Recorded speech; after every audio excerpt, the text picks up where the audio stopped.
नमस्कार दोस्तों, मैं वैभव हंसराज आपका स्वागत करता हूं तक्षशिला ट्यूटोरियल के ऑनलाइन चैनल पे। दोस्तों, हम लोग बात कर रहे थे क्लास 12 के फिजिक्स के चैप्टर नंबर 9 के बारे में, जिसका नाम है किरण प्रकाशिकी एवं प्रकाशिकी यंत्र। इसमें दोस्तों हम लोग लेक्चर 9.12 तक कंप्लीट कर चुके थे। आज हम लोग बात करेंगे लेक्चर 9.13 के बारे में। तो दोस्तों, आज का लेक्चर हमारा जिस टॉपिक से स्टार्ट होगा उसका नाम है पतले उत्तल लेंस के लिए अपवर्तन का सूत्र अथवा लेंस मेकर फॉर्मूला। ठीक है, formula for refraction on a thin convex lens और अ लेंस मेकर फॉर्मूला। देखिए, ये इंपॉर्टेंट है काफी, ठीक है, क्योंकि ये डेरिवेशन आपसे पूछा जाएगा।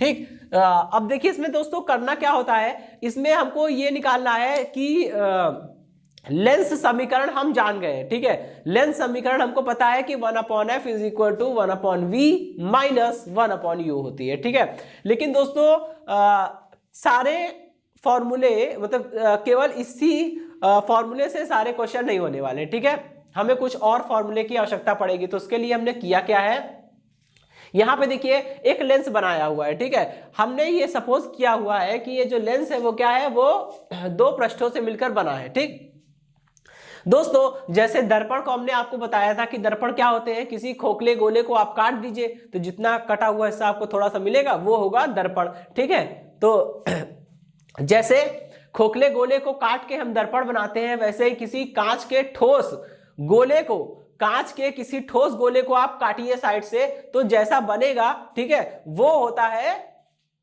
लेंस। लेकिन दोस्तों अगर आप कांच के किसी ठोस गोले को जब आप काटेंगे तो उसकी एक सतह बिल्कुल समतल हो जाएगी, तो इस प्रकार जो लेंस बनेगा वो समतल उत्तल बनेगा। ठीक है, तो हमको करना क्या होता है, हमको इसमें यही करना होता है, किसी ठोस कांच से ये लेंस को निकाला जाता है। ठीक है, लेंस के जो अंदर का पोर्शन है वो बिल्कुल सॉलिड कांच होता है। ठीक है, उसके अंदर खोखला नहीं होता है। ऐसा नहीं है कि यहाँ पे कांच की एक परत ऊपर होगी, एक परत नीचे होगी, बीच में इसके स्पेस होगा या वायु होगी, ऐसा कुछ नहीं होता है। कांच जो लेंस होता है वो बिल्कुल सॉलिड होता है, अंदर से भी कांच होता है, बाहर से भी पूरा फुल कांच होता है। ठीक है, तो हम ये मान सकते हैं कि जो लेंस है वो दो पृष्ठों से मिलकर बनाई है, पहली पृष्ठ और ये दूसरी पृष्ठ। ठीक है, चलिए अब हमको करना क्या है, इसी फॉर्मूले को अप्लाई करना है। ठीक है, हमको यही करना है। यहां पहले वाले पृष्ठ के लिए अपवर्तन का सूत्र लिखेंगे, फिर दूसरे पृष्ठ के लिए अपवर्तन का सूत्र लिखेंगे और फिर दोनों को ऐड कर देंगे। ठीक है, देखेंगे क्या आता है। हमने मान लिया कि ये कोई एक लेंस है। ठीक है, कैसा है, उत्तल लेंस है। इस उत्तल लेंस के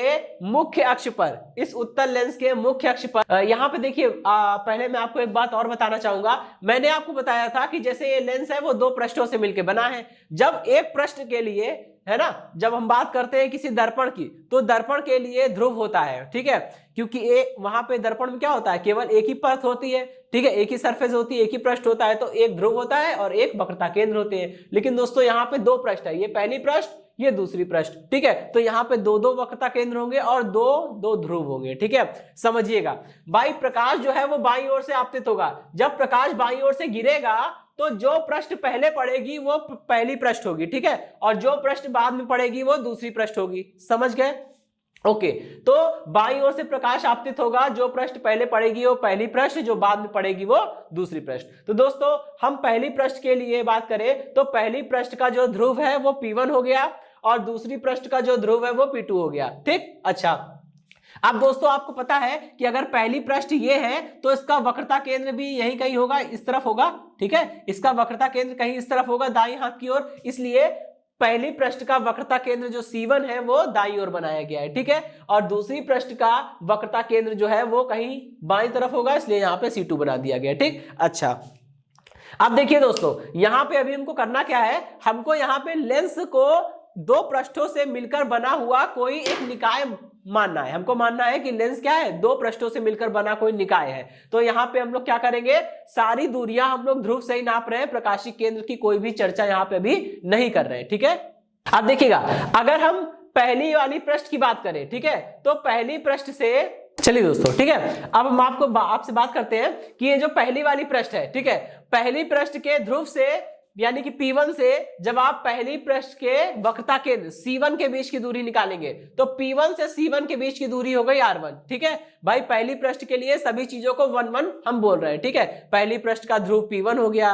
पहली पृष्ठ का वक्रता केंद्र C1 हो गया, और पहले पृष्ठ के ध्रुव से पहले पृष्ठ के वक्रता केंद्र C1 से P1 के बीच की दूरी को हमने R1 बोल दिया। ठीक है, इसी प्रकार अगर हम बात करें दूसरे पृष्ठ की, तो दूसरे पृष्ठ का जो ध्रुव है वो P2 है और दूसरे पृष्ठ का वक्रता केंद्र जो है वो C2 है। जब आप P2 से C2 के बीच की दूरी निकालेंगे तो वो दूसरे पृष्ठ की वक्रता त्रिज्या R2 हो जाएगी। ठीक है भाई, अच्छा अब देखिए यहाँ पे हमने किया क्या है, सबसे पहले हमने माना है कि ये जो लेंस है उसकी मोटाई कितनी है, T है।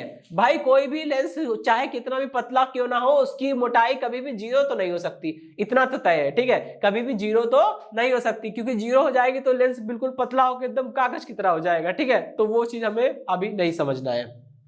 ठीक है, ऐसा लेंस काम में भी नहीं आएगा। ठीक है, तो यहां पे हमने माना है कि लेंस की मोटाई कितनी है भाई, T है। ठीक है, अच्छा अब हमने माना है कि लेंस के प्रकाशिक अक्ष पर, लेंस के मुख्य अक्ष पर ध्रुव P1 से U दूरी पर कोई एक वस्तु रखी है O। ठीक है, इस वस्तु से एक प्रकाश किरण चलेगी। जब इस वस्तु से एक प्रकाश किरण चलेगी तो वो प्रकाश किरण क्या करेगी, पहली प्रकाश किरण जो है वो लेंस के पहले पृष्ठ पर गिरती है। ठीक है, तो पहला पृष्ठ क्या करता है, पहला पृष्ठ उसको अपवर्तित कर देता है और अपवर्तित करता है और किसी बिंदु I की ओर भेजता है। प्रकाश की दूसरी किरण जो है वो मुख्य अक्ष के समांतर चलेगी या मुख्य अक्ष के ऊपर चलेगी। जब प्रकाश की दूसरी किरण मुख्य अक्ष के ऊपर चलेगी और वो वक्रता केंद्र से पास होगी, तो दोस्तों हम लोग पढ़ चुके हैं कि अगर वक्रता केंद्र से कोई प्रकाश किरण पास होती है तब उसके मार्ग में कोई भी विचलन नहीं होता है। यानी जो दूसरी प्रकाश किरण है वो वक्रता केंद्र से जाएगी और वो बिल्कुल सीधे निकल जाएगी, मार्ग में कोई भी विचलन नहीं होगा। आप समझिएगा, पहली पृष्ठ ने आपतित प्रकाश किरण को क्या किया, अपवर्तित किया बिंदु I' पर, और दूसरी प्रकाश किरण तो बिना विचलित हुई एकदम सीधे निकल गई। ये दोनों अपवर्तित किरणें किसी बिंदु I' पर मिलेगी। जब ये दोनों अपवर्तित किरणें किसी बिंदु I' पर मिलेगी तो क्या होगा, पहली पृष्ठ के द्वारा एक प्रतिबिंब बनाया जाएगा, उसका नाम रख दिया I'। ठीक है, पहली पृष्ठ जो है वो वस्तु का प्रतिबिंब बनाएगी कहां पर, I' पर। लेकिन दोस्तों दूसरी प्लेट भी तो है, दूसरी पृष्ठ भी तो है। अब दूसरी पृष्ठ क्या करेगी, पहली पृष्ठ ने जो प्रतिबिंब बनाया है यही प्रतिबिंब जो है वो दूसरी वाली पृष्ठ के लिए वस्तु का कार्य करेगा।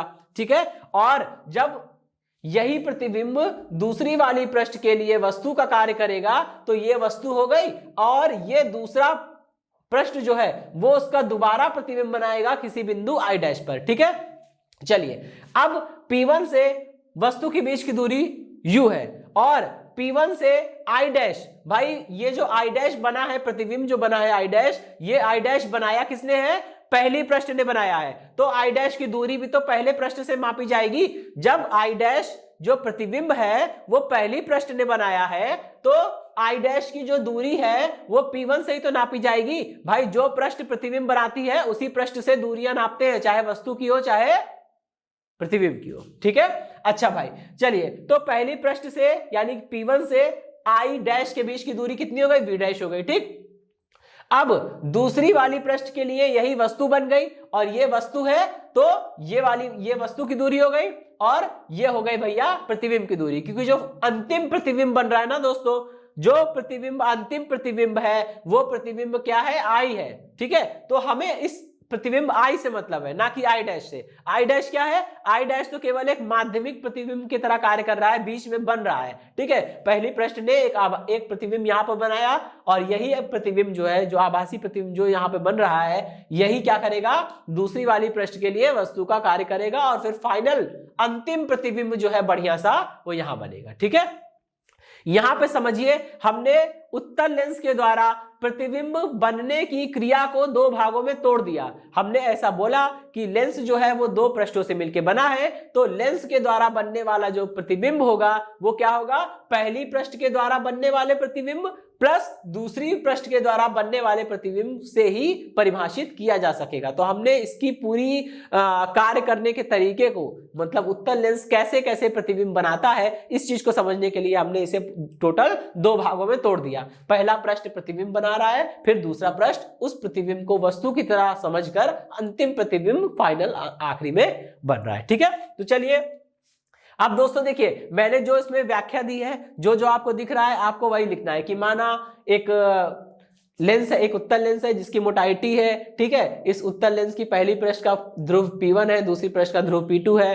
पहले पृष्ठ की वक्रता त्रिज्या जो है वो R1 है, दूसरे पृष्ठ की वक्रता त्रिज्या R2 है, और पहली पृष्ठ के ध्रुव P1 से u दूरी पर स्थित कोई वस्तु है O, इससे चलने वाली प्रकाश किरण पहले पृष्ठ के द्वारा अपवर्तित होती है, और वस्तु से चलने वाली दूसरी प्रकाश किरण प्रकाशिक केंद्र से होकर बिल्कुल सीधे निकल जाती है बिना विचलित हुए। अब ये दोनों अपवर्तित किरणें जहां पे एक दूसरे को प्रतिच्छेदित करती हैं, वहां पे पहली पृष्ठ के द्वारा प्रतिबिंब I डैश का निर्माण होता है। फिर ये प्रतिबिंब I डैश जो है वो दूसरी पृष्ठ के लिए वस्तु का कार्य करता है और अंतिम प्रतिबिंब I पर बनता है। ये सब आपको लिख देना होगा। ठीक है, अब हम क्या करेंगे, पहली पृष्ठ के लिए अपवर्तन के सूत्र से बात करेंगे आगे। ठीक है, पहली पृष्ठ के लिए अपवर्तन के सूत्र से, चलिए भाई, पहली पृष्ठ के लिए अपवर्तन का सूत्र होता क्या है, n अपॉन में v माइनस का 1 upon u is equal to n minus 1 upon में कितना r होता है दोस्तों। ठीक है, यहाँ पे बात कर रहे हैं हम लोग किसके,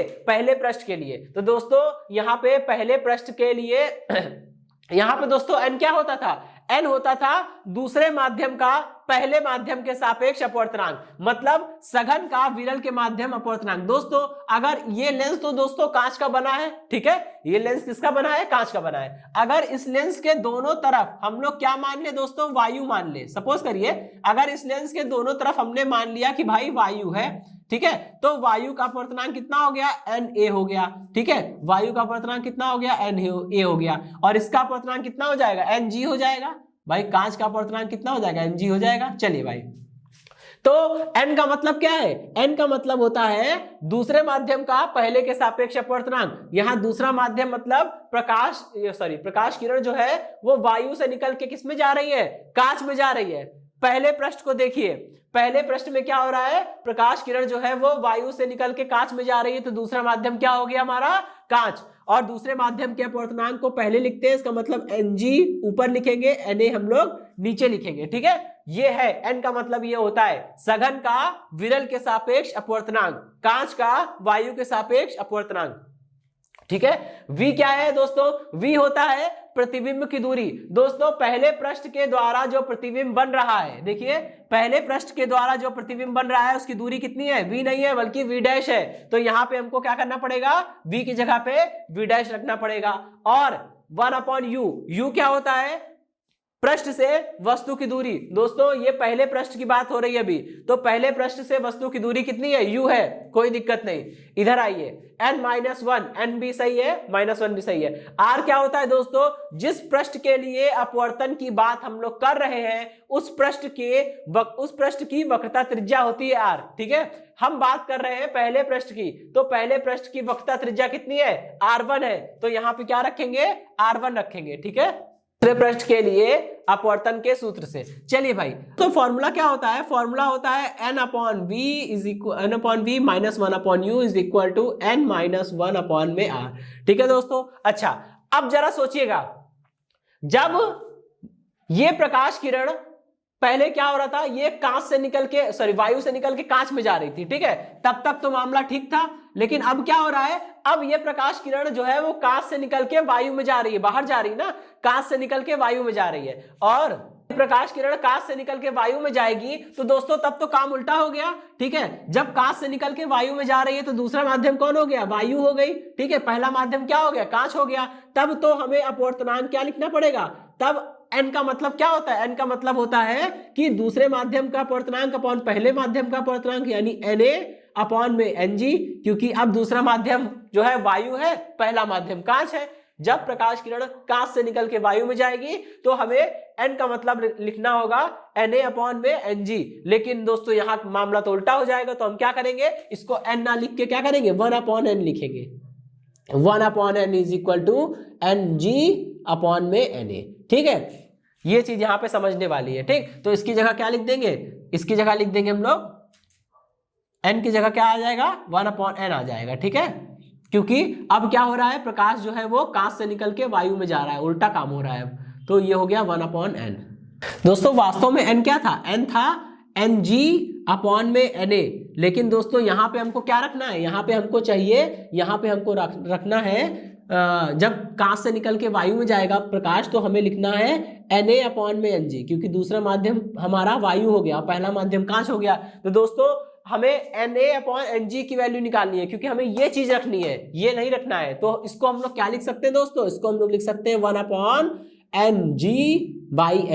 ठीक है, और Ng/Na क्या है, Ng/Na तो n के बराबर है। इसका मतलब ये हुआ कि जब प्रकाश जो है वो कांच से निकल के वायु में जाएगा तो n की जगह पे 1/n रख दीजिए, यही फॉर्मूला काम कर जाएगा। इसीलिए मैंने क्या किया है, n की जगह पे 1/n रखा है, यहां भी n की जगह 1/n आ गया। ठीक है, इस चीज का ध्यान रखेंगे। अच्छा ठीक है, क्योंकि मैंने आपको पहले बता दिया था कि यहाँ जो n हम लोग लिख रहे हैं वो क्या होता है, n का मतलब होता है, डेरिवेशन करते समय भी हम लोग ने बात करी थी, पतले उत्तल और पतले अवतल पृष्ठ के लिए, मतलब गोली पृष्ठ के लिए अपवर्तन का सूत्र जब हम लोग ने निकाला था, ये वाला फॉर्मूला ड्राइव किया था, तब भी हमने बताया था कि n है क्या, सघन का विरल के सापेक्ष अपवर्तनांक। तो n का मतलब तो Ng/Na ही होगा, लेकिन यहाँ पे उल्टा काम हो रहा है, तो उसके लिए हमने क्या किया, Na/Ng की वैल्यू निकालने के लिए यहाँ पे n की जगह 1/n प्लेस कर दिया, तो यहाँ पे n हटा के n की जगह 1/n रखा गया है। ठीक है,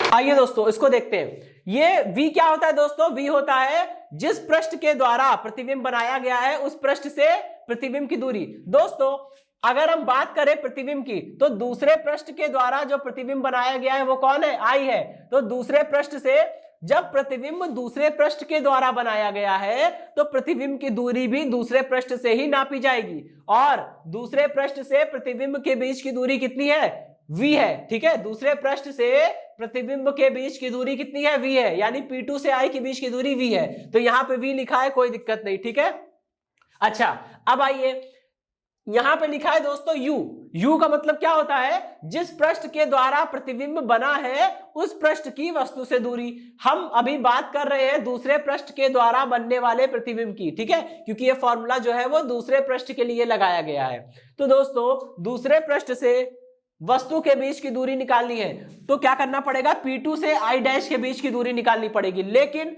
हमें तो P1 से I के बीच की दूरी पता है, तो करना क्या होगा, कोई बात नहीं, P1 से I' के बीच की दूरी कितनी है, V' है। अच्छा हमें क्या चाहिए, P2 से I' के बीच की दूरी चाहिए, तो ये पूरी दूरी में से V' में से क्या घटा देंगे, T घटा देंगे, क्योंकि अगर आप V' में से T को माइनस कर देंगे तो ये वाली दूरी बचेगी और इसका मान कितना हो जाएगा, V' माइनस का T। ठीक है, तो यहां पे क्या करेंगे, U की जगह क्या रख देंगे दोस्तों, V' माइनस का T। ठीक है, अच्छा तो यदि लेंस पतला हो, मैंने बोला था ना पतला लेंस है, यदि लेंस पतला होगा तो T का मान जो है वो V' की तुलना में काफी कम होगा। ठीक है, यदि लेंस पतला हो तो क्या होगा, T का मान जो है वो V' की तुलना में क्या होगा, काफी कम होगा, और जब V' की तुलना में काफी कम है तो V' माइनस का T करने पर लगभग V' के बराबर ही वैल्यू आ जाएगी। ठीक है, तो ये इक्वेशन नंबर 2 हो गई। अब समीकरण 2 में वैल्यू पुट कर दीजिए। समीकरण 2 से कितना हो जाएगा दोस्तों, ये हो जाएगा 1/n, अच्छा n नीचे आ गया, 1/n इंटू v हो गया। ठीक है, माइनस का 1/, देखिए v माइनस टी जो है वो लगभग V' के बराबर है, तो यहाँ पे V' लिख दिया, क्या दिक्कत है, v माइनस टी को V' हम लोग लिख सकते हैं। अच्छा यहाँ देखिए, इसको एलसीएम ले लीजिए, 1 माइनस n हो गया, अपॉन में n नीचे आ गया, n इंटू, और ये दोस्तों दूसरे पृष्ठ की वक्रता त्रिज्या R2 हो जाएगी, क्योंकि यहाँ पे जब हम दूसरे पृष्ठ की बात कर रहे हैं तो वक्रता त्रिज्या भी दूसरे पृष्ठ की ही रखी जाएगी। ठीक है, तो ये हो गया। अब करना क्या है, इक्वेशन नंबर 1 और इक्वेशन नंबर 2 को इक्वेशन नंबर 1 और 3 को जोड़ दीजिए। ठीक है, समीकरण 1 प्लस समीकरण 3 जोड़िए। जब आप इनको जोड़ेंगे ना तो देखिए क्या आएगा।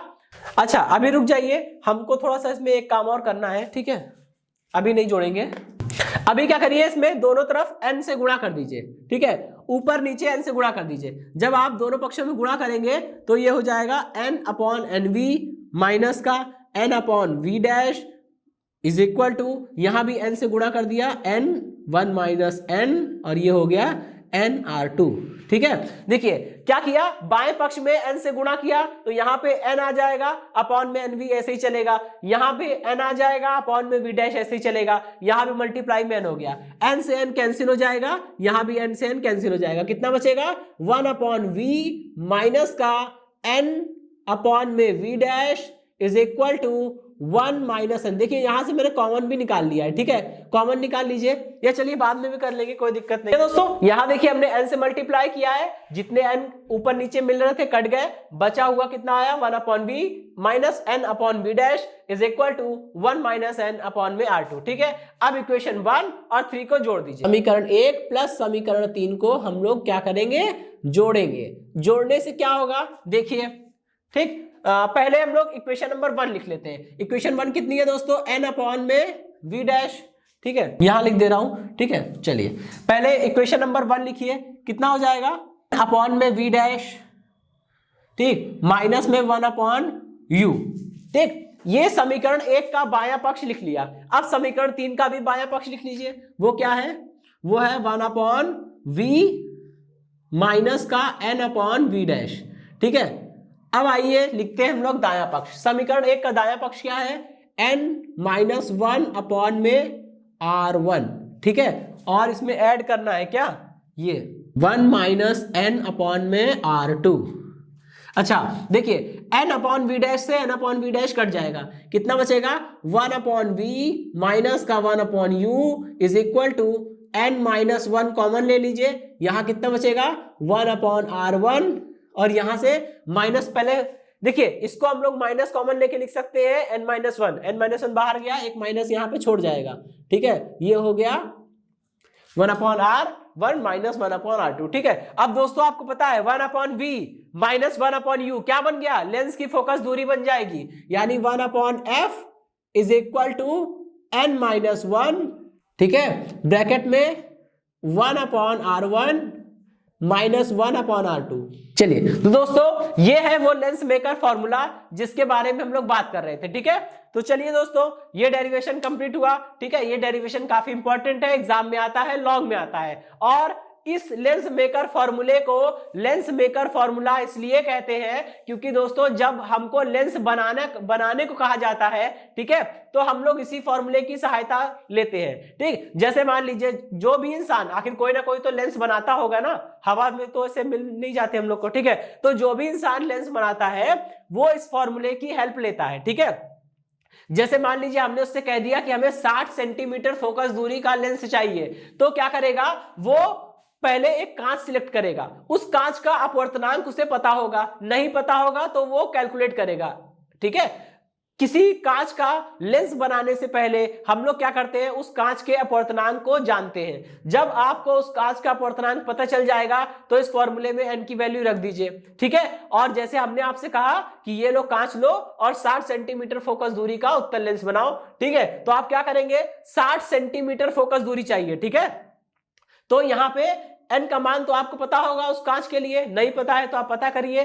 n का मान पता करने के बाद यहाँ पे हमने 60 सेंटीमीटर का लेंस चाहिए, मैंने ऐसा बोला है, तो यहाँ पे रख देंगे 60, इसको कैलकुलेट करेंगे और यहाँ से 1 upon r1 minus 1 upon r2 की वैल्यू निकाल लेंगे, ठीक है। हमने उत्तल लेंस कहा है तो आपको पता है दोस्तों उत्तल लेंस के लिए r1 का मान पॉजिटिव होगा, r2 का मान निगेटिव होगा, ठीक है, और r1 r2 बराबर होंगे। जब r1 r2 का परिमाण बराबर होगा तो ये बन जाएगा 1 upon r plus 1 upon r that is 2 upon r। यहां से आपको r का मान मिल जाएगा, मतलब आपको ये पता चल जाएगा कि अगर हमें इस कांच का एक लेंस बनाना है, उस लेंस की फोकस दूरी 60 सेंटीमीटर रखनी है, तो इसको हम किस तरह से घिसे कि इसकी वक्रता त्रिज्या जो है वो कितनी हो जाए, उतनी हो जाए जितनी की फॉर्मूला बता रहा है। फॉर्मूले की हेल्प से ही लेंस को डिजाइन करते हैं, इसीलिए इसको लेंस मेकर फॉर्मूला कहते हैं, ठीक है, क्योंकि लेंस बनाने वाले लोग इसी फॉर्मूले की हेल्प लेते हैं, ठीक है दोस्तों। तो ये लेंस मेकर फॉर्मूले के नाम से बहुत पूछा जाता है, बहुत फेमस है। न्यूमेरिकल आएगा, न्यूमेरिकल तो उस पे खूब है, ठीक है, न्यूमेरिकल इसके बिना होने भी नहीं है, तो न्यूमेरिकल के पर्पस से भी ये वाला डेरिवेशन काफी इंपॉर्टेंट है और टीचर एग्जाम में भी पूछते हैं। ठीक है, मतलब वाइवा में भी पूछेंगे और ये क्वेश्चन पेपर में भी आपके लॉन्ग क्वेश्चन के नजरिए से इंपॉर्टेंट है। ठीक है दोस्तों, तो इसी के साथ ये सेशन समाप्त होता है। इस सेशन से जुड़े नोट्स प्राप्त करने के लिए डिस्क्रिप्शन में दिए गए लिंक पर जाके क्लिक कीजिए। ओके दोस्तों, आज के सेशन में इतना ही, मिलता हूं नेक्स्ट सेशन में। धन्यवाद।